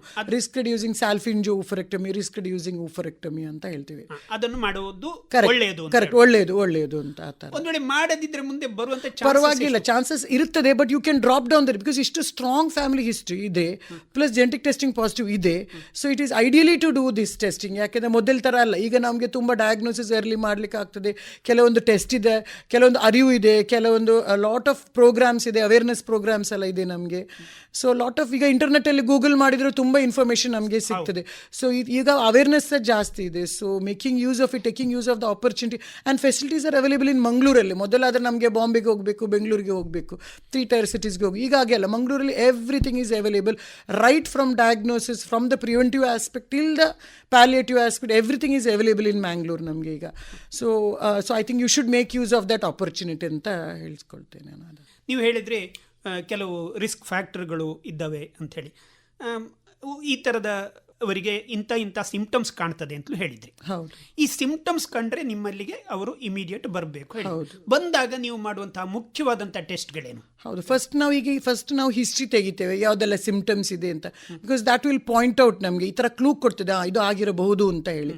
ಸೆಕೆಂಡ್, ನಾವು ಕ್ಲಿನಿಕಲ್ ಎಕ್ಸಾಮಿನೇಷನ್ ಮಾಡ್ತೇವೆ. ನಾವು ಕ್ಲಿನಿಕಲ್ ಎಕ್ಸಾಮಿನೇಷನ್ ನಮಗೆ ಮಾಡಿ ಅದಾದಮೇಲೆ ನಾವು ಅವರಿಗೆ ಸ್ಕ್ಯಾನಿಂಗ್ಗೆ ಕಳಿಸ್ಕೊಟ್ಟು ಬ್ಲಡ್ ಟೆಸ್ಟ್ ಮಾಡ್ತೇವೆ. ಬ್ಲಡ್ ಟೆಸ್ಟಲ್ಲಿ ಮೋಸ್ಟ್ ಇಂಪಾರ್ಟೆಂಟ್ CA-125 ಅಂತ, because that will point out towards the ಅಂಡಾಶಯದು ಕ್ಯಾನ್ಸರ್. ಆ ಥರ ಇದನ್ನ ಮಾಡಿ ಅದರ ನಂತರ ಒಂದು ವೇಳೆ ಬೇಕಾದ್ರೆ ಮತ್ತೆ CT ಸ್ಕ್ಯಾನ್ ಅನ್ನು ಮಾಡ್ತೇವೆ ನಾವು. ಆ ಥರ ಯಾವ ಡೌಟ್ ಇದ್ದರೆ, ಈಗ CA-125 ಬ್ಲಡ್ ಟೆಸ್ಟ್ ಜಾಸ್ತಿ ಇದ್ದರೆ ನಾವು CT ಸ್ಕ್ಯಾನ್ ಮಾಡ್ತೀವಿ. ಯಾಕೆಂದರೆ ಯಾವ ಸ್ಟೇಜ್ ಏನು ಅಂತ ಗೊತ್ತಾಗುತ್ತೆ ನಮಗೆ. ಈಗ ತುಂಬ ಅಡ್ವಾನ್ಸ್ ಸ್ಟೇಜ್ ಆದರೆ ನಾವು we will not do surgery, we will send them to chemotherapy ಅಂತ ಇದೆ, ಅದಕ್ಕೆ ನಾವು ಕಳಿಸ್ತೇವೆ. ಯಾಕೆಂದರೆ ಅದಾದಮೇಲೆ ಸರ್ಜರಿ ಮಾಡೋದು, ಅದನ್ನು ಶ್ರಿಂಕ್ ಮಾಡಿ ತೆಗಿತೇವೆ. ಈಗ ಅರ್ಲಿ ಸ್ಟೇಜ್ ಆದರೆ ನಾವು ಅದನ್ನು ಅವರಿಗೆ ಸರ್ಜರಿಗೆ ಶಸ್ತ್ರಚಿಕಿತ್ಸೆಗೆ ಮಾಡ್ತೇವೆ ಫಸ್ಟ್. ಇಲ್ಲಿ ಯಾವುದೇ ಪಾಸಿಟಿವ್ ಬರಲಿಲ್ಲ ಅಂತ ಇಟ್ಕೊಳ್ಳಿ, ಹಾಗಿದ್ರೆ ಅವರಿಗೆ ಮತ್ತೆ ಪುನಃ ಯಾವಾಗಾದ್ರೂ ಬಂದು ಟೆಸ್ಟ್ ಮಾಡ್ಲಿಕ್ಕೆ ಹೇಳ್ತೀರಾ? ಹೌದು, ಈಗ ಪಾಸಿಟಿವ್ ಬಾರದಿದ್ರೆ ಗೆಡ್ಡೆ ಇದೆ ಅವರಿಗೆ, ಈಗ ಅಲ್ಟ್ರಾಸೌಂಡ್ ಮಾಡಿದಾಗ ನಮಗೆ ಅದು ಓಕೆ ಕ್ಯಾನ್ಸರ್ ಅಲ್ಲ ಅಂತ ಇದೆ. ಮತ್ತೆ ನಾವು CA-125 ಅಂತ ಟೆಸ್ಟ್ ಮಾಡ್ತೇವೆ ನಾವು, ಅದರಲ್ಲೂ ನೆಗೆಟಿವ್ ಇದೆ, ನಾರ್ಮಲ್ ಬಂದರೆ ನಾವು ಗೆಡ್ಡೆಯನ್ನು ತೆಗಿತೇವೆ. ಆ ಗೆಡ್ಡೆಯನ್ನು ನಮಗೆ ಬೇಕಿದ್ರೆ ಕೀಹೋಲ್, ಲ್ಯಾಪ್ರೋಸ್ಕೋಪಿ ಅಥವಾ ರಾಬೋಟಿಕ್ ಮಾಡಿ ತೆಗಿತೇವೆ ನಾವು. ಈಗ ಬೈ ಚಾನ್ಸ್ CA-125 ಜಾಸ್ತಿ ಇದ್ರೆ ಯೂಶಲಿ ನಾವು ಅದನ್ನು ಅವಾಯ್ಡ್ ಮಾಡ್ತೇವೆ, ಕೀಹೋಲ್ ಮಾಡಿ. ಯಾಕೆಂದರೆ ಅದನ್ನು ನಾವು ಒಡೆಯದೆ ನಾವು ಅದನ್ನು ಬ್ಯಾಗಲ್ಲಿ ಹಾಕಿ ನಾವು ತೆಗಿಬೇಕಾಗುತ್ತೆ, ಒಡಿಬಾರ್ದು, ಅದರ ಕ್ಯಾಪ್ಸ್ಯೂಲನ್ನು ಒಡಿಬಾರ್ದು, ಅದಕ್ಕೆ ನಾವು ಓಪನ್ ಸರ್ಜರಿಯೇ ಮಾಡ್ತೇವೆ. By chance tumour marker normal ಬಂದರೆ ನಾವು ಲ್ಯಾಪ್ರೋಸ್ಕೋಪಿ ಅಥವಾ ರಾಬೋಟಿಕ್ ಸರ್ಜರಿ ಅಂತ ಮಾಡ್ತೇವೆ. ಅದನ್ನು ಒಡೆಯದೆ ನಾವು ಅದನ್ನು ಬ್ಯಾಗಲ್ಲಿ ಹಾಕಿ ತೆಗಿತೇವೆ ನಾವು. ಆ ಥರ. ಈಗ ನೀವು ಬೇರೆ ಬೇರೆ ಸ್ಟೇಜ್ಗಳು ಅಂತ ಹೇಳಿದ್ರಿ, first stage, second, third, fourth ಅಂತ. ಈಗ ಫಸ್ಟ್ ಸ್ಟೇಜಲ್ಲಿ ಬಂದರೆ ಚಿಕಿತ್ಸೆ ಬೇರೆ, ಸೆಕೆಂಡಲ್ಲಿ ಬಂದರೆ, ಥರ್ಡಲ್ಲಿ ಬಂದರೆ ಬೇರೆ ಬೇರೆಯಾ? ಹೌದು. ಫಸ್ಟಲ್ಲಿ ಬಂದರೆ ಹೇಗೆ? ಈಗ ಫಸ್ಟ್ ಸೆಕೆಂಡ್ ಸ್ಟೇಜ್ ಬಂದರೆ ನಾವು ಇಮಿಡಿಯೇಟ್ ಆಗಿ ಶಸ್ತ್ರಚಿಕಿತ್ಸೆ ಮಾಡಿ ಅದನ್ನು ಕಂಪ್ಲೀಟ್ ಆಗಿ ಗುಣ ಮಾಡ್ಬೋದು. ಅದರ ಯಶಸ್ವಿ ಸಹ ಜಾಸ್ತಿ ಇದೆ ಆದರೆ ಸೆಕೆಂಡ್, ಥರ್ಡ್, ಫೋರ್ತ್ ಸ್ಟೇಜ್ ಆದರೆ ನಾವು ಡಿಪೆಂಡ್ ಮಾಡ್ತೀವಿ. ಅದು ಡಿಪೆಂಡ್ ಆಗುತ್ತೆ ಯಾವ ಥರ ಪ್ರೆಸೆಂಟ್ ಆಗ್ತಾರೆ, ಎಲ್ಲೆಲ್ಲಿ ಸ್ಪ್ರೆಡ್ ಆಗಿದೆ ಅಂತ. ಈಗ ನಾವು ಸ್ಟೇಜ್ 3ಯಲ್ಲಿ ಈಗ ನೀರು ತುಂಬಿಕೊಂಡಿದೆ, ಎಲ್ಲ ಕಡೆ ಸ್ಪ್ರೆಡ್ ಆಗಿದೆ, ಲಿವರ್ ಅಲ್ಲೆಲ್ಲ ಸ್ಪ್ರೆಡ್ ಆಗಿದ್ರೆ ನಾವು ಫಸ್ಟ್ ಕೀಮೋಥೆರಪಿ ಮಾಡ್ತೀವಿ. ಆಮೇಲೆ ನಾವು 3 ಸೈಕಲ್ ಇಂಜೆಕ್ಷನ್ಸ್ ಕೊಟ್ಟು ಅದನ್ನು ನಾವು ಅಸೆಸ್ ಮಾಡ್ತೀವಿ, ಕ್ಲಿನಿಕಲ್ ಎಕ್ಸಾಮಿನೇಷನ್ ಮಾಡ್ತೀವಿ, CT ಸ್ಕ್ಯಾನ್ ಮಾಡ್ತೇವೆ. ಕಂಪ್ಲೀಟಾಗಿ ರೆಸ್ಪಾನ್ಸ್ ಇದ್ದರೆ ನಾವು ಮತ್ತೆ ಶಸ್ತ್ರಚಿಕಿತ್ಸೆ ಮಾಡ್ತೀವಿ ನಾವು. ಈಗ ಫಸ್ಟ್ ಸ್ಟೇಜ್, ಸೆಕೆಂಡ್ ಸ್ಟೇಜಲ್ಲಿ ಸರ್ಜರಿ ಮಾಡಿ ನಮಗೆ ರಿಪೋರ್ಟ್ ಬಂದ ತಕ್ಷಣ ನಮ್ಗೆ ಗೊತ್ತಾಗುತ್ತೆ ಯಾವ ಸ್ಟೇಜಲ್ಲಿ ಇದೆ ಅಂತ. ಈಗ ಸ್ಟೇಜ್ 1C, ಸ್ಟೇಜ್ 2, ಸ್ಟೇಜ್ 3 ಆದರೆ ಆಮೇಲೆ ನಾವು ಅವರನ್ನು ಕೀಮೋಥೆರಪಿಗೆ 6 ಸೈಕಲ್ಸ್ ಇಂಜೆಕ್ಷನ್ಸ್ ಕೀಮೋಥೆರಪಿಗೆ ನಾವು ಕಳಿಸ್ಕೊಡ್ತೀವಿ. ಈಗ ಲೇಟೆಸ್ಟಾಗಿ ಬಂದಿದೆ ಟಾರ್ಗೆಟ್ ಥೆರಪಿ, ಇಮ್ಯುನೋಥೆರಪಿ ಅಂತ ಅಂದ್ರೆ. ಸೊ ಇದೆಲ್ಲ ಇದೆ, ಈಗ ಫೆಸಿಲಿಟೀಸ್ ಅವೈಲೇಬಲ್ ಇದೆ. ಅದರಲ್ಲಿ ಸ್ವಲ್ಪ ನಮಗೆ ಸರ್ವೈವಲ್ ಜಾಸ್ತಿ ಇದೆ ಇದೆಲ್ಲ ನಾವು ಟ್ರೀಟ್ಮೆಂಟ್ ಮಾಡಿದರೆ. ಈಗ ಪಾಪ್ ಇನಿಬಿಟರ್ಸ್ ಅಂತ ಇದೆ, ಅದನ್ನೆಲ್ಲ ನಾವು ಮೇಂಟೆನೆನ್ಸ್ ಅಂತ 1 year 2 years ಎಲ್ಲ ಮಾಡ್ತೇವೆ. ಅದರಿಂದ ಸ್ವಲ್ಪ ಓವರಾಲ್ ಸರ್ವೈವಲ್ ಜಾಸ್ತಿ ಸಿಗ್ತದೆ. ಅದಕ್ಕೆ ಸಾಮಾನ್ಯವಾಗಿ ಜನರಿಗೆ ಒಂದು ತಲೆಯಲ್ಲಿರ್ತದೆ, ಸರ್ಜರಿ ಮಾಡೋದು ಅಂತ ಹೇಳಿದ್ರೆ ಇಡೀ ಅಂಡಾಶಯವನ್ನು ನಾವು ತೆಗೆದು ಹಾಕಬೇಕಾಗ್ತದೆ, ಅದು ಮುಂದೆ ತೊಂದರೆ ಆಗ್ತದೆ ಅಂತ. ಹೌದು, ಇದು ಅಂಡಾಶಯ ಇಡೀ ತೆಗಿಬೇಕಾಗ್ತದ ಹೇಗೆ ಇದ್ರೆ? ಹೌದು, ಈಗ ಅಂಡಾಶಯ ನಾರ್ಮಲ್ ಆಗಿ ಅಂಡಾಶಯ ಚಿಕ್ಕ ಬಾದಾಮ್ ತರ ಇದೆ ಈಗ ನಮ್ದು. ಅದು ಬೆಳೆಯುವಾಗ ನಾನು ಹೇಳಿದ ಹಾಗೆ ನಿಯಂತ್ರಣವಿಲ್ಲದೆ ಬೆಳೆಯುವಾಗ ದೊಡ್ಡ ಗೆಡ್ಡೆ ಆಗಿರ್ತದೆ. ಆಗ ಅದು ಸ್ಪ್ರೆಡ್ ಆಗ್ತದೆ ಅಂದರೆ ಅದು ಗರ್ಭಕೋಶಕ್ಕೆ ಸ್ಪ್ರೆಡ್ ಆಗ್ತದೆ, ಇನ್ನೊಂದು ಅಂಡಾಶಯಕ್ಕೆ ಸ್ಪ್ರೆಡ್ ಆಗ್ಬೋದು, ನಾವು ತಿನ್ನೋ ಅನ್ನನಾಳದ ಅಲ್ಲಿಗೆ ಸ್ಪ್ರೆಡ್ ಆಗ್ತದೆ, ಲಿವರ್ಗೆ ಸ್ಪ್ರೆಡ್ ಆಗ್ತದೆ, ಒಮೆಂಟಮ್ ಸ್ಟಮ್ ಎಲ್ಲ ಕಡೆ ಸ್ಪ್ರೆಡ್ ಆಗಿ ನೀರು ತುಂಬಿಕೊಳ್ತದೆ. ಈಗ ಆ ಸ್ಟೇಜಲ್ಲಿ ಅದು ಸ್ಟೇಜ್ 3 ಅಂತ ಇರ್ತದೆ ಅದು. ಆವಾಗ ನಮಗೆ ಸರ್ಜರಿ ಮಾಡಬಹುದು. ಸರ್ಜರಿ ಮಾಡಿದರೆ ನಾವು ಕಂಪ್ಲೀಟ್ ಆಗಿ ತೆಗಿಬೇಕು, ಅದು ಸೈಟೋರಿಡಕ್ಟಿವ್ ಸರ್ಜರಿ ಅಂತ ಹೇಳ್ತೇವೆ. ಕಂಪ್ಲೀಟ್ ಆಗಿ ತೆಗಿಬೇಕು, ಅದಕ್ಕೆ ನಾವು R0 ಅಂತ ಹೇಳ್ತೇವೆ ನಾವು. ಅಂದರೆ ಟ್ಯೂಮರ್ ಬಿಡಬಾರ್ದು ನಮಗೆ, ಕಂಪ್ಲೀಟ್ ಆಗಿ ತೆಗೆದ್ರೆ ಮಾತ್ರ ಶಸ್ತ್ರಚಿಕಿತ್ಸೆ ಯಶಸ್ವಿಯಾಗಿದೆ. ಇಲ್ಲದಿದ್ರೆ ನಾವು ಅಂಡಾಶಯ ಮಾತ್ರ ತೆಗೆದು ಬೇರೆ ಎಲ್ಲ ಟ್ಯೂಮರ್ ಅದನ್ನು ಇಟ್ಟರೆ there is no use. 3 months 6 months ಅಲ್ಲಿ ಪುನಃ ಕ್ಯಾನ್ಸರ್ ಬಂದು ಪುನಃ then it is very difficult to survival is very difficult. ಅವರ ಪ್ರಾಗ್ನೋಸಿಸ್ ಚೆನ್ನಾಗಿರಲ್ಲ. ನಾವು ಈ ಪ್ರೈಮರಿ ಸರ್ಜರಿ ಮಾಡಿದ್ರೆ ಏನು ಯೂಸ್ ಆಗಲ್ಲ. ಅದಕ್ಕೆ it is always better to refer to a cancer surgeon. Cancer ಸರ್ಜನೇ ಅದನ್ನು ಟ್ರೀಟ್ಮೆಂಟ್ ಮಾಡಿದರೆ, ಕಂಪ್ಲೀಟ್ ಆಗಿ R0 ಮಾಡಿದರೆ ಮಾತ್ರ ಯಶಸ್ವಿಯಾಗಿರ್ತದೆ ಸರ್ಜರಿ. ಆಮೇಲೆ ನಾವು ಅದನ್ನು ಕೀಮೊಥೆರಪಿಗೆ ಕಳಿಸ್ಕೊಡ್ತೇವೆ ನಾವು. ಆ ಥರ ನೀವೀಗ ಲ್ಯಾಪ್ರೋಸ್ಕೋಪಿ ಮತ್ತು ರೋಬೋಟಿಕ್ ಸರ್ಜನ್ ಸ್ಪೆಷಲಿಸ್ಟ್ ಅಂತ ಹೇಳಿ. ಹೌದು ಹೌದು. ಮೊದಲು ಯಾವ ಥರದ ಸರ್ಜರಿ ಇದಕ್ಕೆ ಇತ್ತು, ಮತ್ತು ಈಗ ಏನು ಈ ಲ್ಯಾಪ್ರೋಸ್ಕೋಪಿ ಮತ್ತು ರೋಬೋಟಿಕಲ್ಲಿ ಅಡ್ವಾನ್ಸ್ ಆಗಿದೆ? ಹೌದು, ಈಗ ಏನಂದರೆ ಈಗ ಕ್ಯಾನ್ಸರ್, ಗರ್ಭಕೋಶದ ಕ್ಯಾನ್ಸರ್ ಇದ್ದರೆ ನಾವು ಯೂಶಲಿ ಲ್ಯಾಪ್ರೋಸ್ಕೋಪಿ ಅಥವಾ robotic surgeon we generally do not advise. We prefer doing open surgery. ಯಾಕೆ ನಾನು ಮೊದಲು ಹೇಳಿದಾಗೆ we do not want to rupture ಮಾಡೋದು, ಅದನ್ನು ಒಡೆಯುವುದಿಲ್ಲ ನಾವು. ಗೆಡ್ಡೆಯನ್ನು ಒಡೆಯದೇ ನಾವು ತೆಗಿಬೇಕಾಗುತ್ತೆ. ಯಾಕೆಂದರೆ ಈಗ ಒಡೆಯದೆ ತೆಗೆದ್ರೆ ನಾವು ಅದು ಸ್ಟೇಜ್ 1 ನಮಗೆ ಕೀಮೊಥೆರಪಿ ಸಹ ಬೇಕಾದರೆ ಸ್ಕಿಪ್ ಮಾಡ್ಬೋದು. ಒಳ್ಳೆ ಸರ್ಜರಿ ಮಾಡಿ 2 ಸೈಡ್ ಅಂಡಾಶಯ ತೆಗೆದು ಗರ್ಭಕೋಶ ತೆಗೆದು ಒಮೆಂಟಮ್ ಲಿಂಫ್ ನೋಡ್ಸ್ ಎಲ್ಲ ತೆಗೆದ್ರೆ ನಾ ರಿಪೋರ್ಟ್ ಸ್ಟೇಜ್ 1 ಬಂದರೆ ಅದನ್ನು ಒಡೆಯದೆ ತೆಗೆದ್ರೆ you can skip chemotherapy stage 1 survival is very good. ಆದರೆ ನಾವು ಅದನ್ನು ಲ್ಯಾಪ್ರೋಸ್ಕೋಪಿ ಕೀ ಹೋಲ್ ಮಾಡಿ, ಕೆಲವರಿಗೆ ಇರ್ತದೆ ಇಲ್ಲ ನನಗೆ ಮಾಡಲಿಕ್ಕೆ ಬೇಡ, ನನಗೆ ಹೆದರಿಕೆ ಆಗ್ತದೆ, ದೊಡ್ಡದು ಓಪನ್ ಸರ್ಜರಿ ಮಾಡಿದರೆ ನನಗೆ ಕೀ ಹೋಲ್ ಸಾಕು, ನನಗೆ ನೋವುದು ತೊಂದರೆ ಆಗ್ತದೆ, ನನಗೆ ಹೆದರಿಕೆ ಆಗ್ತದೆ, ಕೆಲಸಕ್ಕೆ ಬೇಗ ಹೋಗಬೇಕು. ಹಾಗೆ ನಾವು ಕೀ ಹೋಲ್ ಸರ್ಜರಿ ಮಾಡಿದರೆ ಅದನ್ನು ಒಡೆದು ತೆಗೆದ್ರೆ ಆಗ ಅದು ಸ್ಟೇಜ್ 1 ಸ್ಟೇಜ್ 1C ಆಗುತ್ತೆ. ABC ಅಂತ ಇದೆ, ಸ್ಟೇಜ್ 1C ಆಗುತ್ತೆ. ಆವಾಗ ಕೀಮೊಥೆರಪಿ ತೆಗಿಬೇಕಾಗ್ತದೆ. ನಾಟ್ ಓನ್ಲಿ ದ್ಯಾಟ್, ಅವರ ಪ್ರೋಗ್ನೋಸಿಸ್ ಅಷ್ಟು ಚೆನ್ನಾಗಿರಲ್ಲ, ಸ್ಪ್ರೆಡ್ ಆಗುವ ಚಾನ್ಸಸ್, ಯಾಕೆ ನಾವು ಹೊಡಿತೇವೆ, ಅದರಿಂದ ನೀರು ಹೊರಗಡೆ ಬಂದು ಬೇರೆ ಕಡೆ ಸ್ಪ್ರೆಡ್ ಆದರೆ you are giving more chances of spread of the tumour, ಹಾಗೂ survival will drop down. So it is always advisable if your CA-125 ಜಾಸ್ತಿ ಇದ್ದರೆ, if you are suspecting cancer in ultrasound ಅಥವಾ CT scan, it is better not to do laparoscopy. Then the ಪ್ರಶ್ನೆ ಬರ್ತದೆ, ಹಾಗಾದರೆ ನೀವು ಯಾರಿಗೆ ಮಾಡ್ತೀರಿ ಲ್ಯಾಪ್ರೋಸ್ಕೋಪಿಕ್ ರಾಬೋಟಿಕ್? ನಾವು ಯೂಶಲಿ ಗರ್ಭಕಂಠದ ಕ್ಯಾನ್ಸರ್ ಅಥವಾ ಗರ್ಭಕೋಶದ ಕ್ಯಾನ್ಸರ್ ಅಥವಾ ಗೆಡ್ಡೆದು ಫೈಬ್ರಾಯ್ಡ್ ಅಂತ ಹೇಳ್ತೇವೆ, ಅಡಿನೋಮಯೋಸಿಸ್, ಅಥವಾ ಹುಡುಗಿಯರಿಗೆ ಈಗ ಜಸ್ಟ್ ಓವೇರಿಯನ್ ಟ್ಯೂಮರ್ ಆಗ್ತದೆ, ಓವೇರಿಯನ್ ಸಿಸ್ಟ್ ಆಗಿದೆ, ಚಿಕ್ಕ ಹುಡುಗಿಯರು ಸ್ಕೂಲ್ಗೆ ಹೋಗುವ ಮಕ್ಕಳು ಅಥವಾ ಯಂಗ್ಸ್ಟರ್ಸ್ ಓವೇರಿಯನ್ ಸಿಸ್ಟ್ ಆಗಿ ಬರ್ತಾರೆ, ಚಾಕ್ಲೇಟ್ ಸಿಸ್ಟ್, ಡರ್ಮಾಯ್ಡ್ ಸಿಸ್ಟ್ ಆಗಿ ಬರ್ತಾರೆ. ಅದರ ಸಿಂಪಲ್ ಬಿನೈನ್ ಓವೇರಿಯನ್ ಸಿಸ್ಟ್ ಅಂತ ಹೇಳ್ತೇವೆ. ಅವರ ಬ್ಲಡ್ ಟೆಸ್ಟಲ್ಲಿ ಟ್ಯೂಮರ್ ಮಾರ್ಕರ್ಸ್ ಎಲ್ಲ ನಾರ್ಮಲ್ ಇದೆ. ಅಂಥವರಿಗೆ ನಾವು ಲ್ಯಾಪ್ರೋಸ್ಕೋಪಿ ಅಥವಾ ರಾಬೋಟಿಕ್ ಮಾಡಿ ಅದನ್ನು ಕೀ ಹೋಲ್ 3 ಹೋಲ್ಸ್ ಹಾಕಿ ಅದನ್ನು ಕೀ ಹೋಲ್ ಅಂತ ಹೇಳ್ತೇವೆ, ಲ್ಯಾಪ್ರೋಸ್ಕೋಪಿ ಮಾಡಿ ಅದನ್ನು ತೆಗೆದು ನಾವು ಬ್ಯಾಗಲ್ಲಿ ಹಾಕ್ತೇವೆ. ಸಿಸ್ಟನ್ನು ಒಡೆಯದೆ ನಾವು ಬ್ಯಾಗಲ್ಲಿ ಹಾಕಿ ಮತ್ತೆ ನಾವು ತೆಗಿತೇವೆ. ಒನ್ ಆಫ್ ದ ಹೋಲ್ಸಲ್ಲಿ ನಾವು ಅದನ್ನು ತೆಗಿತೇವೆ. ಸೊ ಅದಕ್ಕೆ ನಾವು ಲ್ಯಾಪ್ರೋಸ್ಕೋಪಿ ಅಥವಾ ರಾಬೋಟಿಕ್ ಮಾಡ್ತೇವೆ ಅಂಥ ಕೇಸಸ್ಗೆ whose blood test should be normal. CA-125 CA ಮತ್ತು ಯಂಗ್ ಲೆಸ್ ದೆನ್ 40 ಇದ್ದವರಿಗೆ AFP LDH ಬೀಟಾ HCG ಅಂತ ಟ್ಯೂಮರ್ ಮಾರ್ಕರ್ಸ್ ಇದೆ. ಇವರ ಟ್ಯೂಮರ್ ಮಾರ್ಕರ್ಸ್ ನಾರ್ಮಲ್ ಬಂದರೆ ನಾವು ಕೀಯೋಲ್ ಸರ್ಜರಿ ಮಾಡೋದು ಅಂತ ಹೇಳಿದರೆ ಅವರಿಗೆ ಕ್ಯಾನ್ಸರ್ ಆಗಿರುವ ಚಾನ್ಸಸ್ ಸಿಸ್ಟ್ ಇದ್ದು ಕಡಿಮೆ ಕರೆಕ್ಟ್ ಎಕ್ಸಾಕ್ಟ್ಲಿ. ಅದರಿಂದಾಗಿ ನೀವು ಅದನ್ನ ಕೀಹೋಲ್ ಮಾಡಿ ತೆಗಿತೇವೆ. ಒಂದು ವೇಳೆ ರಪ್ಚರ್ ಆದ್ರೂ ಕೂಡ ಪರವಾಗಿಲ್ಲ, ನಾವು ಬ್ಯಾಗ್ ಒಳಗೆ ಕರೆಕ್ಟ್ ಸ್ಪ್ರೆಡ್ ಆಗೋದ್ರೆ ಪ್ಲಸ್ ಬ್ಯಾಗ್ ಅದರಲ್ಲೂ ನಾವು ಕೇರ್ಫುಲ್ ಇರ್ತೇವೆ. ಬ್ಯಾಗ್ ಒಳಗಡೆ ಹಾಕಿ ಎಲ್ಲೂ ರಪ್ಚರ್ ಆಗಿ ಬ್ಯಾಗ್ ಒಳಗಡೆ ಹಾಕಿ ಮತ್ತೆ ನಾವು ತೆಗಿತೇವೆ ಅದನ್ನು. So that it doesn't spread anywhere even though it is tumour markers normal benign ಗೊತ್ತಿದೆ ನಮಗೆ, ಆದ್ರೂ ನಾವು ಅದನ್ನು ಒಡೆದು ಅಲ್ಲಿ ಇಡೀ ಮಾಡಲ್ಲ, ನಾವು ಒಳಗಡೆ ಹಾಕಿ ಬ್ಯಾಗಲ್ಲಿ ಹಾಕಿ ತೆಗೆಯುವುದು. ನಾವು ಅದು ಬ್ಯಾಗಲ್ಲಿ ಹಾಕಿ ಅಷ್ಟು ಚಿಕ್ಕ ಹೋಲಲ್ಲಿ ಹೊರಗೆ ತೆಗಿಲಿಕ್ಕೆ ಆಗ್ತದೆ. ನಾವು ಅದನ್ನು ಬ್ಯಾಗನ್ನು ಹೊರಗಡೆ ತಂದು ಒನ್ ಆಫ್ ದ ಹೋಲ್ಸ್ ಅಲ್ಲಿ ತೆಗೆದು ಬ್ಯಾಗನ್ನು ಹೊರಗಡೆ ತೆಗೆದು ಇವರ್ಟ್ ಮಾಡ್ತೇವೆ ನಾವು ಅದನ್ನು. ಅದರಿಂದ ನೀರು ಆಸ್ಪಿರೇಟ್ ಮಾಡಿ ಮತ್ತೆ ನಾವು ತೆಗಿತೇವೆ ಅದನ್ನು, ಎಲ್ಲೂ ಕಂಟಾಮಿನೇಟ್ ಆಗ್ಯದ ಹಾಗೆ. ನಾವು ಈ ರೋಬೋಟಿಕ್ ಸರ್ಜರಿ ಬಂದ ಮೇಲೆ ನಿಮಗೆ ಸರ್ಜನಿಗೆ ಏನು ಇದರಲ್ಲಿ ಹೆಚ್ಚು ಅಡ್ವಾಂಟೇಜ್ ಅಥವಾ ಏನು ಪೇಷಂಟ್ಗೆ ಏನು advantage? ಈಗ laparoscopy robotic surgery is nothing but advanced version of laparoscopic surgery. Laparoscopic surgery ನಾವು ಲ್ಯಾಪ್ರೋಸ್ಕೋಪಿಕ್ ಇನ್ಸ್ಟ್ರೂಮೆಂಟ್ಸ್ ಹಾಕೋ ಲ್ಯಾಪ್ರೋಸ್ಕೋಪಿಕ್ ಟವರ್ ಇರ್ತದೆ, ವಿಷನ್ ಟವರ್ ಇರ್ತದೆ. ರಾಬೋಟಿಕಲ್ಲಿ ನಾವು ರೋಬೋ ಅಂತ ಇದೆ. ಈಗ ಆದರೆ ರಾಬೋಟಿಕಲ್ಲಿ ಯೂಸ್ ಮಾಡಿ ನಾವು ಯೂಸ್ ಮಾಡ್ತೀವಿ. ಈಗ ತುಂಬ ರಾಬೋಟಿಕ್ ಬಂದಿದೆ. ನಮ್ಮದಲ್ಲಿ ಮೊದಲು ಡವಿಂಚಿ ಇತ್ತು, ಜುಲೇಖಾ ಏನಪ್ಪ ಇನ್ಸ್ಟಿಟ್ಯೂಟ್ ಆಫ್ ಆಂಕಾಲಜಿ ಮೊದಲು ಡವಿಂಚಿ ರೋಬೋ ಇತ್ತು. 2016 ಇದೆ ನಮ್ಮ ಹತ್ರ ರಾಬೋಟಿಕ್ ಡವಿಂಚಿ ಅಂತ. ಈಗ ನಾವ್ದು ಮೇಡ್ ಇನ್ ಇಂಡಿಯಾ SS ಮಂತ್ರದ್ದು ರೋಬೋ ಇದೆ. So we are using the robotic robotic robo, ಅದರಲ್ಲಿ ಕನ್ಸೋಲ್ ಅಂತ ಇರ್ತದೆ, where the surgeon will sit away from the patient. ಮತ್ತು ರೋಬೋಟಿಕ್ ಆರ್ಮ್ಸ್ ಅಂತ ಇದೆ, which will get connected to the patient. ಮತ್ತು vision cart ಅಂತ ಇದೆ, where you look into where it is inside the abdomen, ಏನೆಲ್ಲಿದೆ ಹೊಟ್ಟೆ ಒಳಗಡೆ, ಅದು ನಮಗೆ ಆ ಟಿ ವಿಯಲ್ಲಿ ಕಾಣ್ತದೆ. ಇದನ್ನು 3 ಸಿಂಕ್ ಆಗಿರ್ತದೆ ಕಂಪ್ಯೂಟರ್ ಸಾಫ್ಟ್ವೇರಲ್ಲಿ. When the robotic surgeon moves in the console robotic arms, ಅದು ಹೊಟ್ಟೆ ಒಳಗಡೆ ಮೂವ್ ಆಗಿ ಸರ್ಜರಿ ಮಾಡಿ ನಾವು ಶಸ್ತ್ರಚಿಕಿತ್ಸೆ ಮಾಡಿ ಅದನ್ನು ತೆಗಿತೇವೆ ನಾವು. ಈಗ ಕಂಫರ್ಟ್ ಲೆವೆಲ್ ಅಂದರೆ ಪೇಷಂಟ್ಗೆ ಏನಂದರೆ ಪೋರ್ಟ್ ಸೈಡ್ ಪೇನ್ ಅಂತ, ಯಾಕೆ ಕೀ ಹೋಲ್ ಮಾಡ್ತೀವಿ ನಾವು, ಹೊಟ್ಟೆಯಲ್ಲಿ ಪೇನ್ ಇದೆ, ಪೋರ್ಟ್ ಸೈಡ್ ಪೇನ್ ಅಂತ ಹೇಳ್ತೇವೆ ನಾವು. That is better than the laparoscopic. Pain ತುಂಬ ಕಮ್ಮಿ ಆಗಿರ್ತದೆ ಅದರಲ್ಲಿ. ಮತ್ತು ಬ್ಲಡ್ ಲಾಸ್ ಕಮ್ಮಿ ಇರ್ತದೆ, ಪ್ರಿಸಿಷನ್ ಜಾಸ್ತಿ ಇರ್ತದೆ. ಲಿಟ್ರಲಿ ಫಾರ್ ಅ ಸರ್ಜನ್ ಅದು ನಾವು ಹೊಟ್ಟೆ ಒಳಗಡೆ ಇದ್ದು ಸರ್ಜರಿ ಮಾಡಿದ ಹಾಗೆ ಆಗ್ತದೆ ನಾವು ರೋಬೋಟಿಕ್ ಸರ್ಜರಿಯಲ್ಲಿ. Literally are inside the abdomen. Complex procedures ಎಲ್ಲ is much finer in the robotic arms. ಆ ಥರ ಅದು 360 ಡಿಗ್ರಿ ಮೂವ್ ಆಗುತ್ತೆ ಆ ಥರ ರೋಬೋಟಿಕ್ ಅಲ್ಲಿ. ಕೈ ರೋಬೋಟಿಕ್ದು ಆರ್ಮ್ 360 ಡಿಗ್ರಿ ಮೂವ್ ಆಗುತ್ತೆ. ಈಗ ಹ್ಯೂಮನ್ ಹ್ಯಾಂಡ್ಸ್ ಹೇಗೆ ಮೂವ್ ಆಗ್ತದೆ ಆ ಥರ ಮೂವ್ ಆಗ್ತದೆ. ವೆರಾಸ್ ಲ್ಯಾಪ್ರೋಸ್ಕೋಪಿಲಿ ಚಾಪ್ಸ್ಟಿಕ್. ಆದರೆ if you are an expert laparoscopic surgeon, really doesn't make much difference because of your expertise. But robotic surgery has little added advantage than laparoscopy, especially ತುಂಬ diabetes ಇದ್ದವರಿಗೆ, obese 110 kg. ಈಗ ಇತ್ತೀಚೆಗೆ ನಾವು because of the lifestyle 120 kg 110 kg ಪೇಷಂಟ್ಸೇ ಬರ್ತದೆ ನಮಗೆ ಆ ಥರ.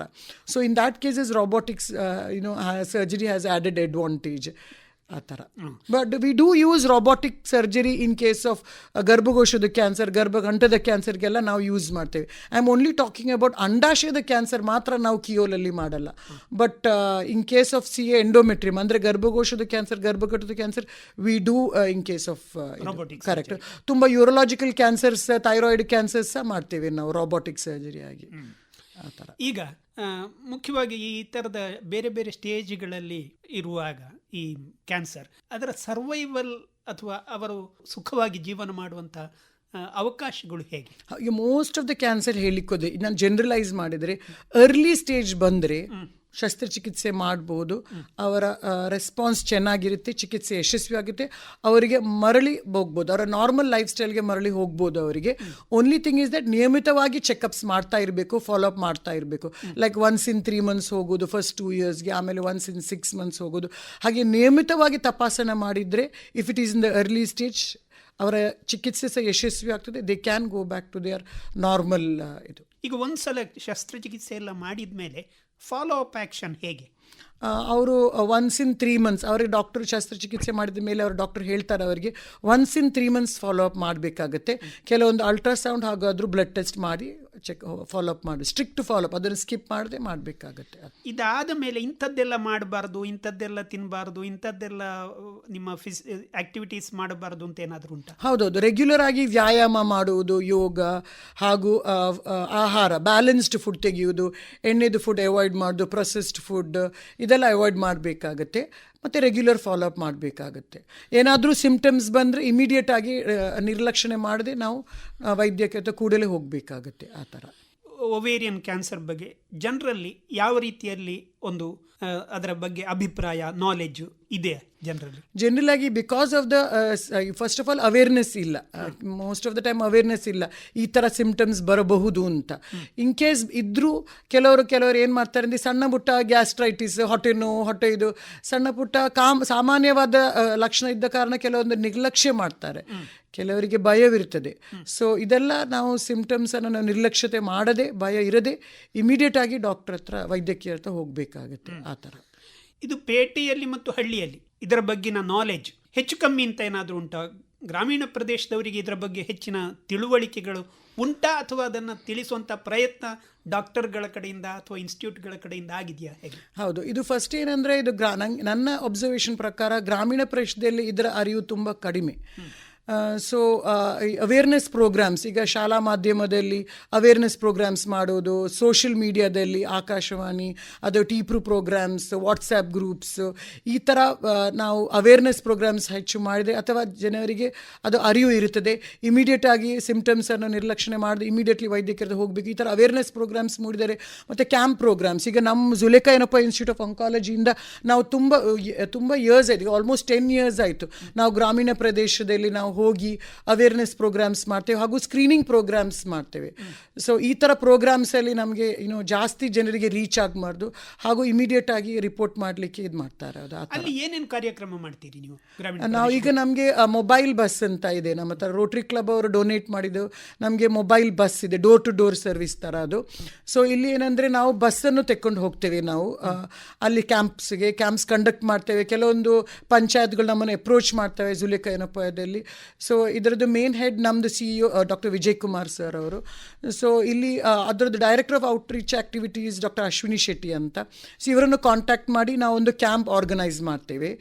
ಅಲ್ಲಿ ನಾವು ಈ ಮೊಬೈಲ್ ಬಸ್ಸನ್ನು ತೆಕ್ಕೊಂಡು ಹೋಗ್ತೇವೆ. ಅದರಲ್ಲಿ ಕಾಲ್ಪೋಸ್ಕೋಪಿ ಅಂತ ಇದೆ, ಅದು ಗರ್ಭಕಂಠದ ಕ್ಯಾನ್ಸರ್ ಬರುವ ಮೊದಲೇ ನಮಗೆ ಪಿಕಪ್ ಮಾಡಲಿಕ್ಕೆ ಸಹಾಯ ಮಾಡ್ತದೆ. ಅದು ಪ್ಯಾಪ್ಸ್ಮಿಯರ್ ಮತ್ತು ನಾವು ಅದನ್ನು ಮಾಡ್ತೇವೆ. ಮತ್ತು ಸ್ತನದ ಮ್ಯಾಮೋಗ್ರಾಮ್ ಇದೆ ಬಸ್ಸಲ್ಲಿ, ಮ್ಯಾಮೋಗ್ರಾಮ್ ಫೆಸಿಲಿಟಿ ಇದೆ. ಅದು ಸ್ತನದು ಏನಾದರೂ ಲಂಪ್ ಇದ್ದರೆ, ಏನಾದರೂ ಗೆಡ್ಡೆ ಥರ ಇದ್ದರೆ ಅದು ಪಿಕಪ್ ಮಾಡ್ತದೆ, ಅದು ಮ್ಯಾಮೋಗ್ರಾಮ್.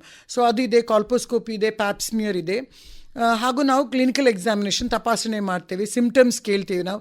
ಹಾಗೇನಾದರೂ ಇದ್ದರೆ ನಾವು ಇಮಿಡಿಯೇಟಾಗಿ ನಾವು ರೆಫರ್ ಮಾಡ್ತೀವಿ, ನಾವು ಹೈಯರ್ ಸೆಂಟರ್ಗೆ ಇಮಿಡಿಯೇಟ್ ರೆಫರ್ ಮಾಡಿ ಹಾಸ್ಪಿಟಲ್ಗೆ. ಅಲ್ಲಿಂದ ನಾವು ಅದನ್ನು ಫ್ರೀ ಮಾಡ್ತೀವಿ. ಯಾರೆಲ್ಲ ಕ್ಯಾಂಪಿಂದ ಬರ್ತಾರೆ ಅವರಿಗೆ ಮೋಸ್ಟ್ ಆಫ್ ದ ಟೈಮ್ ನಾವು ಒಂದು ಲೋ ರೇಟ್, ಸಬ್ಸಿಡೈಸ್ ರೇಟ್ ಅಥವಾ ಫ್ರೀಯಾಗಿ ನಾವು ಮಾಡಿಕೊಡ್ತೇವೆ. ನಾವು ಶಸ್ತ್ರಚಿಕಿತ್ಸೆ ಆದರೂ ಅಥವಾ ತಪಾಸಣೆ ಆದರೂ ಫ್ರೀಯಾಗಿ ಮಾಡ್ತೀವಿ ನಾವು. ಯೂಶ್ವಲಿ ಕ್ಯಾಂಪಿಂದ ಬಂದ ಪೇಷಂಟ್ಸ್ಗೆ ಆ ಥರ ಮಾಡ್ತೇವೆ. ಫಸ್ಟು ನಾವು ಅವೇರ್ನೆಸ್ ಪ್ರೋಗ್ರಾಮ್ ಕೊಡ್ತೇವೆ, ಅದಾದಮೇಲೆ ತಪಾಸಣೆ ಮಾಡೋದು. ನಾವು ಈ ಬಸ್ಸನ್ನು ನಾವು ತೆಕ್ಕೊಂಡು ಹೋಗ್ತೇವೆ ಕ್ಯಾಂಪ್ಸ್ಗೆ, ಗ್ರಾಮೀಣ ಪ್ರದೇಶ. It is been running over 10 years ಈಗ. ಡಾಕ್ಟರ್, ಒಟ್ಟಾರೆಯಾಗಿ ಈಗ ಹೇಳೋದಿದ್ರೆ, ಒಂದು ಸಲ ಇದೆಲ್ಲ ಮಾಡಿ ಕ್ಯಾನ್ಸರ್ ಇಲ್ಲ ಅಂತ ಕಂಡು ಬಂದರೆ ಅವರಿಗೆ ಮತ್ತೆ ಬರುವ ಚಾನ್ಸಸ್ ಎಷ್ಟು? ಬೇರೆ ಕ್ಯಾನ್ಸರ್ ಬರುವ ಅವಕಾಶಗಳು ಇರಬಹುದು. ಸೇಮ್ ಕ್ಯಾನ್ಸರ್ ಡಿಪೆಂಡ್ ಆಗೋದು ಯಾವ ಸ್ಟೇಜ್ ಮೇಲೆ. ಈಗ ಸೇಮ್ ಗರ್ಭಕೋಶದ ಕ್ಯಾನ್ಸರ್ ಅಂದರೆ ಅಂಡಾಶಯದ ಕ್ಯಾನ್ಸರ್, ಈಗ ಅವ್ರು ಫಸ್ಟ್ ಸ್ಟೇಜಲ್ಲಿ ಇದ್ದರೆ ಅದು almost 90% survival. Same thing stage 2 stage 3 ಆದರೆ immediately drops down to 40% survival. Stage 4 ಆದರೆ 20% survival. So again depends upon ಯಾವ ಸ್ಟೇಜ್ ಅಲ್ಲಿದ್ದರೆ. ಈಗ ಫಸ್ಟ್ ಸ್ಟೇಜಲ್ಲಿ ಕಂಪ್ಲೀಟ್ಲಿ ಕ್ಯೂರ್ ಆದರೆ, ಕೀಮೋಥೆರಪಿ ಇದ್ದರೆ, then the chances of survival is really good. Over at least 5 years it come up to 80 to 90% ಆ ಥರ. ಈಗ ಬೇರೆ ಕ್ಯಾನ್ಸರ್ ಆದರೆ ಅವರು ಡಿಪೆಂಡ್ ಆಗುತ್ತೆ. ನಾನು ಹೇಳಿದ ಹಾಗೆ ಈಗ ಅವ್ರಿಗೆ ಫ್ಯಾಮಿಲಿ ಹಿಸ್ಟ್ರಿ, ಕೊಲಾನ್ ಕ್ಯಾನ್ಸರ್ ಅಥವಾ ಸ್ತನದ ಕ್ಯಾನ್ಸರ್ ಇದ್ದರೆ ದೆನ್ ದರ್ ಆರ್ ಚಾನ್ಸಸ್. ಅವರು ನಿಯಮಿತವಾಗಿ ತಪಾಸಣೆ ಮಾಡ್ತಾ ಇರಬೇಕಾಗುತ್ತೆ, ಒನ್ಸ್ ಇನ್ ಅ ಇಯರ್ ಏನಾದರೂ ತಪಾಸಣೆ ಮಾಡ್ತಾ ಇರಬೇಕಾಗುತ್ತೆ. ಬಟ್ ಆಸ್ ಸಚ್ ಈಗ ಜನರಲೈಸ್ ಹೇಳಬೇಕಾದ್ರೆ ಬೇರೆ ಕ್ಯಾನ್ಸರ್ ಬಹುದಾ ಅಂತ chances are very less, unless they have got a very strong family history ಆ ಥರ. ಮತ್ತು ಬರಬಹುದಾ ಅಂತ ಹೇಳಿದರೆ ಎಸ್, ಬರಬಹುದು ಆ ಥರ. ಸುಮಾರು 10 ವರ್ಷಗಳ ಇತ್ತೀಚಿನ ದಿನಗಳಲ್ಲಿ ನೋಡಿದ್ದರೆ ಕ್ಯಾನ್ಸರ್ನ ಒಂದು ಶಸ್ತ್ರಚಿಕಿತ್ಸೆಯಲ್ಲಿ ಅಥವಾ ಕ್ಯಾನ್ಸರ್ನ ಟ್ರೀಟ್ಮೆಂಟ್ನಲ್ಲಿ ಎಷ್ಟರ ಮಟ್ಟಿಗೆ ಅದು ಇಂಪ್ರೂವ್ಮೆಂಟ್ ಅಥವಾ ಎಷ್ಟರ ಮಟ್ಟಿಗೆ ಅದು ಹೆಚ್ಚಾಗಿದೆ? ಹೌದು, ಈಗ ಅಡ್ವಾನ್ಸ್ ಈಗ ಲೇಟೆಸ್ಟ್ ಇದೆ. ಈಗ ಸರ್ಜರಿಯಲ್ಲಿ ನಾವು ಮೊದಲು ಮಾತ್ರ ಸೈಟೋರಿಡಕ್ಟಿವ್ ಸರ್ಜರಿ ಅಂತ ಹೇಳ್ತೇವೆ ನಾವು, ಅಂದರೆ ಕಂಪ್ಲೀಟ್ ಆಗಿ ತೆಗೆದು ಅದು ಮೊದಲು ಸಹಿತ R0 ಅಂತ ನಾನು ಹೇಳಿದ ಹಾಗೆ ಶಸ್ತ್ರಚಿಕಿತ್ಸೆ ಮಾಡುವಾಗ ಅದು ಕ್ಯಾನ್ಸರ್ ಸರ್ಜನೇ ಮಾಡಬೇಕಾಗುತ್ತೆ, ಕಂಪ್ಲೀಟ್ಲಿ ತೆಗಿಬೇಕು. ಟ್ಯೂಮರ್ ಒಂದು ಅಂಶ ಸಹ ಇಡಬಾರ್ದು, ಯಾಕೆಂದರೆ ಅದು ಇದ್ದರೆ ಅದು ವಾಪಸ್ ಬರ್ತದೆ, ಇಮಿಡಿಯೇಟ್ ಆಗಿ ಬರ್ತದೆ. ಸೊ ಅಫ್ಕೋರ್ಸ್ ಟ್ಯೂಮರ್ ಬಯಾಲಜಿ ಮೇಲೆ ಡಿಪೆಂಡ್ ಆಗುತ್ತೆ ಅದು. ಈಗ ಲೋ ಗ್ರೇಡ್ ಹೈ ಗ್ರೇಡ್ ಅಂತ ಇದ್ದೇವೆ. ಲೋ ಗ್ರೇಡ್ ಆದರೆ ರಿಟರ್ನ್ ಬರುವಾಗ ತುಂಬ ಟೈಮ್ ತೆಗೆದು, ಹೈ ಗ್ರೇಡ್ ಆದರೆ ವಿದಿನ್ 6 months, ವಿದಿನ್ 1.5 years ಬರ್ತದೆ ಆ ಥರ. ಸೊ ಇದು ಶಸ್ತ್ರಚಿಕಿತ್ಸೆ. ಅದರಲ್ಲಿ ಲೇಟೆಸ್ಟ್ ಅಡ್ವಾನ್ಸಸ್ ಇದೆ, ಲೈಕ್ ಹೈಪೆಕ್ ಅಂತ ಹೇಳ್ತೇವೆ, ಪೈಪ್ಯಾಕ್ ಅಂತ ಹೇಳ್ತೇವೆ. ಅದರಲ್ಲಿ ಲೇಟೆಸ್ಟ್ ಅಡ್ವಾನ್ಸಸ್ ಶಸ್ತ್ರಚಿಕಿತ್ಸೆ ಭಾಗದಲ್ಲಿ. ಮತ್ತು ಕೀಮೋಥೆರಪಿಯಲ್ಲಿ ಈಗ ಲೇಟೆಸ್ಟ್ ಕೀಮೋಥೆರಪಿ ಇದೆ, ಇಮ್ಯುನೊಥೆರಪಿ ಇದೆ, ಟಾರ್ಗೆಟೆಡ್ ಥೆರಪಿ ಇದೆ, ಬೆವೆಸುಜುಮಾಬ್ ಅಂತ ಹೇಳ್ತೇವೆ ನಾವು. ಮೇಂಟೆನೆನ್ಸ್ ಥೆರಪಿ ಇದೆ, 12 months ಎಲ್ಲ ತೆಗಿತೇವೆ, 17 months, 2 years ತೆಗಿತೇವೆ. ಪಾರ್ಪ್ ಇನ್ಹಿಬಿಟರ್ಸ್ ಅಂತ ಇದ್ದೇವೆ, ಮೇಂಟೆನೆನ್ಸಲ್ಲೇ ಬರ್ತದೆ. ಸೊ ಅದನ್ನು ನಾವು 1 years 2 years ಇದೆ. It will prolong the recurrence rate, prolong the survival rate. So these are the latest advances when it comes to targeted therapy. ಆ ಥರ ಕ್ಯಾನ್ಸರ್ನ ಬಗ್ಗೆ, ಮುಖ್ಯವಾಗಿ ಅಂಡಾಶಯದ ಕ್ಯಾನ್ಸರ್ ಬಗ್ಗೆ ಮಹಿಳೆಯರಿಗೆ ನೀವು ಏನು ಹೇಳಲಿಕ್ಕೆ ಇಷ್ಟಪಡ್ತೀರಿ? ಹೌದು, ಫಸ್ಟಾಗಿ ಭಯಪಡಬೇಡಿ. ಈಗ ಚಿಕಿತ್ಸೆದು ಭಯಪಡಬೇಡಿ ಹಾಗೂ ಡಯಾಗ್ನೋಸಿಸ್ದು ಭಯಪಡಬೇಡಿ ಅಂತ ಹೇಳಲಿಕ್ಕೆ ಇಚ್ಛೆ ಪಡ್ತೇನೆ. ಆಮೇಲೆ ಸಿಂಪ್ಟಮ್ಸನ್ನು, ಲಕ್ಷಣವನ್ನು ನೀವು ನಿರ್ಲಕ್ಷ್ಯ ಮಾಡಬೇಡಿ. ನಾಳೆ ಅಂತ ನಿರ್ಲಕ್ಷ್ಯ ಮಾಡಬೇಡಿ. ಇಮಿಡಿಯೇಟಾಗಿ ಕೂಡಲೇ ಬಂದು ವೈದ್ಯರನ್ನ ಸಂಪರ್ಕಿಸಿ, ಮಿನಿಮಮ್ ಆಗಿ ಅಲ್ಟ್ರಾಸೌಂಡ್ ಮಾಡಿ. ಒಳ್ಳೆಯದು. ಡಾಕ್ಟರ್ ಅಂಜುಮ್ ಮರಿಯಂ ಇಫ್ತಿಕಾರ್ ಅವರೇ, ಮುಖ್ಯವಾಗಿ ಈ ಮಹಿಳೆಯರಿಗೆ ಬರುವ ಅಂಡಾಶಯದ ಕ್ಯಾನ್ಸರ್ ಮತ್ತು ಅದಕ್ಕೆ ಸಂಬಂಧಪಟ್ಟ ಬೇರೆ ಬೇರೆ ಕ್ಯಾನ್ಸರ್ಗಳ ಬಗ್ಗೆ, ಜೊತೆಗೆ ಅದಕ್ಕೆ ಯಾವ್ಯಾವ ರೀತಿಯಲ್ಲೆಲ್ಲ ಟೆಸ್ಟ್ಗಳೆಲ್ಲ ಇದ್ದಾವೆ, ಜೊತೆಗೆ ಅದಕ್ಕೆ ಯಾವ ರೀತಿಯ ಒಂದು ಪರಿಹಾರ ಇದೆ, ಯಾವ್ಯಾವ ರೀತಿಯಲ್ಲೆಲ್ಲ ನೀವು ಶಸ್ತ್ರಚಿಕಿತ್ಸೆ ಇರ್ಬೋದು, ಅಂತರ ಫಾಲೋ ಅಪ್ ಆ್ಯಕ್ಷನ್ ಇರ್ಬೋದು, ಅದನ್ನೆಲ್ಲ ಮಾಡಬೇಕು, ಜೊತೆಗೆ ಮಹಿಳೆಯರು ಯಾವ ರೀತಿಯಲ್ಲಿ ಗಮನ ಹರಿಸಬೇಕು ಅನ್ನೋದರ ಮಾಹಿತಿಯನ್ನು ನೀಡಿದ್ದೀರಿ. ಈ ಕಾರ್ಯಕ್ರಮದಲ್ಲಿ ಭಾಗವಹಿಸಿದ್ದಕ್ಕೆ ಧನ್ಯವಾದಗಳು ಮೇಡಮ್. ಧನ್ಯವಾದಗಳು. ನಮಸ್ತೆ.